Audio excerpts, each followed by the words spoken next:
Sora is the new app from OpenAI and is currently the #1 app on the App Store. So let's talk about it. Also, this video is AI created in Sora. Sora just launched this past week and everyone is talking about it. This is everything that you need to know.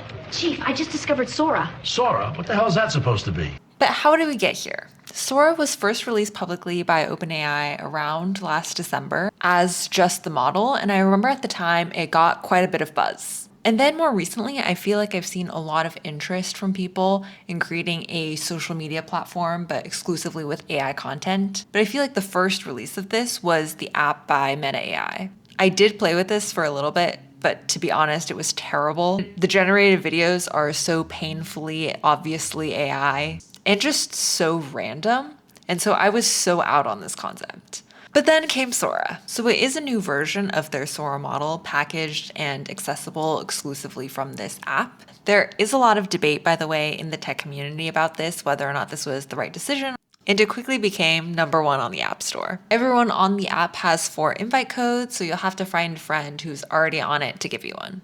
But once you get in, you can start creating your own videos. You can do it with just a prompt, start with a source image, or you can do this new thing they're calling cameos. To set it up, you have to record yourself saying some numbers and turning your head from side to side. But then you can essentially add your likeness and your voice to any video. And it is wild. When it comes to the quality of the output, it's pretty great. It still looks like AI. Like you can still see some fuzziness, or sometimes it generates a video that looks like playing basketball, but doesn't actually at all. Here's the thing with AI video.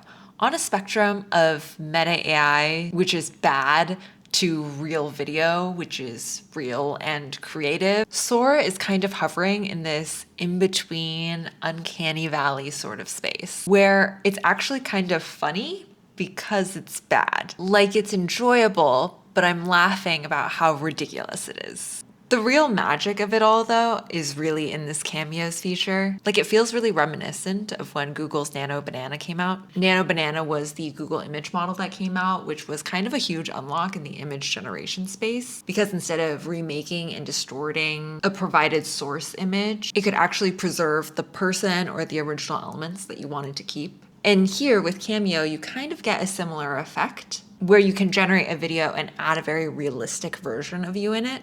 The voice could use some work, but it really does resemble your likeness. Personally, I do think it is a little scary from a privacy perspective, but they do have some basic controls like enabling you to keep it private or to only let your friends use it, which is cool because it's fun to like see yourself in these situations, but it's somehow even more fun to stick you and your friends in these absurd situations. It's funny because I feel like this is the classic Facebook network effects strategy to just leverage friends. But Sora's kind of beating it at its own game here.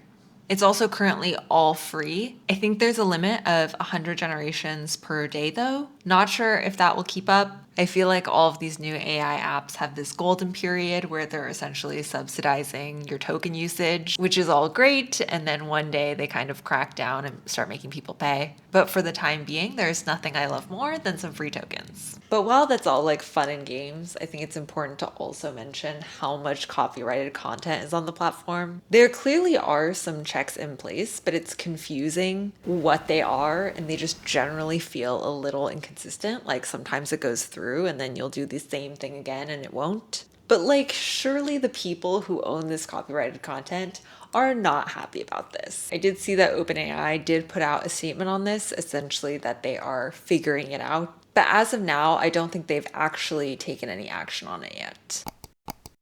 And that aside, I also kind of wanted to talk about the broader implications of all of this. Like, what does this mean for creators? Well, for one, I think if you already think there's a lot of content out there, there's about to be a whole lot more. This is likely going to make it easier than ever for people to make and share videos who previously would not, and also to enable people to be making a lot more videos. There will surely be a lot more competition for attention, but I also think that will mean that there will be a lot of similar content, probably whatever good content looks like today. So I would imagine in that future state, the same principles today probably applied then, which is the importance of doing something different, something that's unique to you to help you stand out. The larger question though is, will we be better off in this world or not? The answer to that, I'm not sure, but it's pretty clear that we are barreling towards that future at a lightning pace. So only time will tell. But let me know what you think in the comments down below, and I will see you in the next one.